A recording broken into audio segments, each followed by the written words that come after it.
As Hilary Duff said, let's go back to the beginning.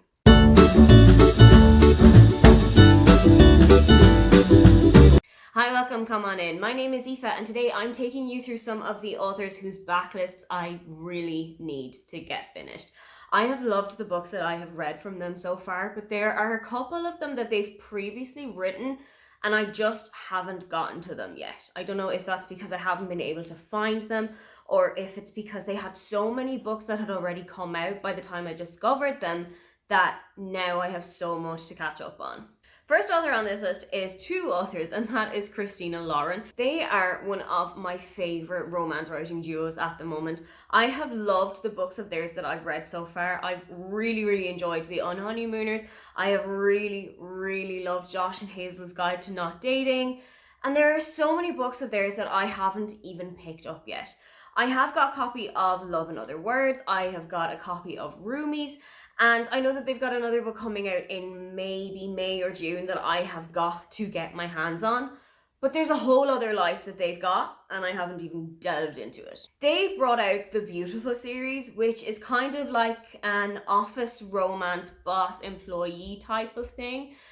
But it's very spicy. It's pretty much hardcore erotica, which isn't something that I read quite a lot of, but I'm really going to give it a try. I'm really going to put my mind to it and I'm really going to try them out.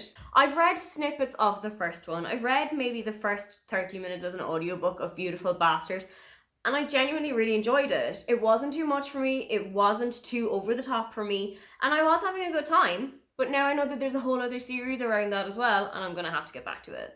Next up is one of my favourite Irish authors, and that is Marian Keyes. I almost have a full collection of Marian's books. I have read all 5 of the Walsh Sisters series, and I've also read Again Rachel, and I know that again Marian is working on another book in that series which follows Anna, who is the second to youngest sister in the family, but there's a whole heap of her books that have completely sped by me. I have not read Sushi for Beginners, I have not read The Woman Who Stole My Life, I have not read The Other Side of the Story, and even though you can clearly see them on my shelves here, I just haven't gotten around to them yet. Some of them are particularly big, some of them are really chunky, as you can see.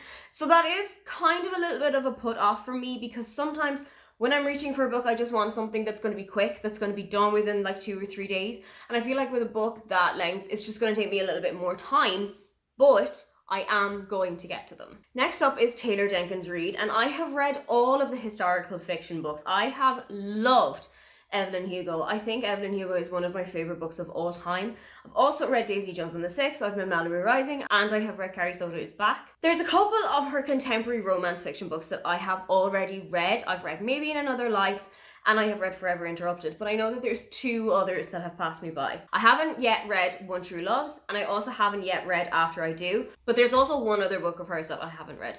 It is a novella, I think it's only like 80 or 90 pages, and it's called Evidence of the Affair. I have found a copy of it on Scribd as a PDF, and one day I am just going to power run through it, because I don't feel like it's going to take me a whole lot of time to get it done, but her other books are still on my shelf too. Next up is an author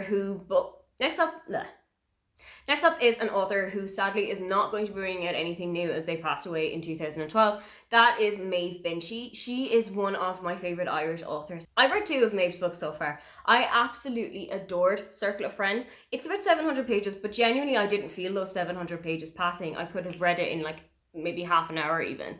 And I also really enjoyed her debut book, which is Light a Penny Candle. And I know that on Instagram there is a Maeve Binchy book club who take it on themselves every month to read one of Maeve Binchy's books. And I did take part in a couple of them, but there's so many of them that I have to do.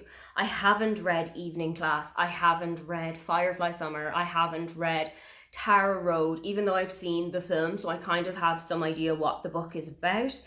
I'm really interested in Maeve's writing. I know that she does a lot about kind of social class and social change that happened in Ireland in like the 90s, the 80s, the 70s. So I'm really interested to see how that is going to work now, as somebody who is living in 2023, as somebody who is familiar with the issues that Ireland is suffering through at the moment. I wonder how it's going to read now. Next up is an author whose first book by them absolutely blew me away, and then the second book that I read of them did even more damage to me. It completely changed me as a person. And that is Friedrich Bachmann. I've read a couple of his books by now.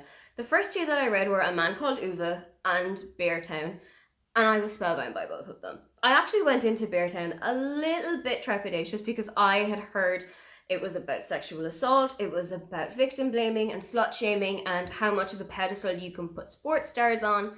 And for A Man Called Uwe, I didn't know a whole lot about it, but it just won my heart over. I then read a couple of his other books. I've read 2 of his novellas. I've read The Deal of a Lifetime and Every Morning the Way Home Gets Longer and Longer. I've got a couple of his other books on my sites. I have got a copy of Brit Marie Was Here on my Kindle, and I also have got a copy of Us Against You, which is the second book of the Beartown series, also on my Kindle.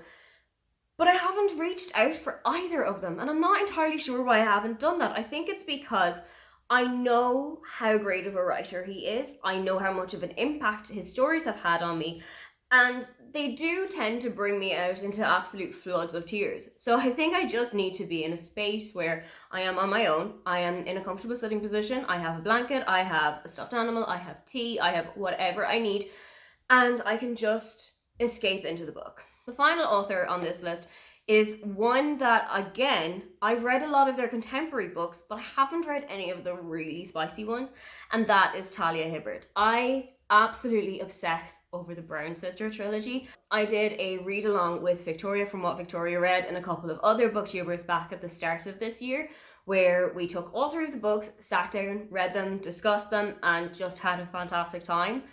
But there's other books that Talia has read that are slightly spicier and that I haven't gone for. I know that she has written a couple of Christmas novellas. So I've read Wrapped Up in You, which I think is a Kobo exclusive, but I managed to find a copy of it on the internet. She also has Merry Inkmas, which I think is a little bit spicier. And she also has a couple of other series. So she's got A Princess Trap or The Roommate Risk. And she's also got the Ravenwood trilogy, which I think is like a small town, really steamy series. But she also just this year started with a YA book that I read and that I loved. Even though I wasn't necessarily the target audience, I was still spellbound by her writing. So knowing that whatever she writes, I'm going to enjoy it, I can't really say no anymore. Those are just some of the authors whose backlists I really need to get ticked off. Are there any authors whose previous books you have got yet to read, or where should I start off with this list? If you'd love to leave me a comment but you can't think of anything that you'd like to say, then just leave me the back arrow emoji. Don't forget to like and subscribe because I have new videos up every week. Now, get on out of here.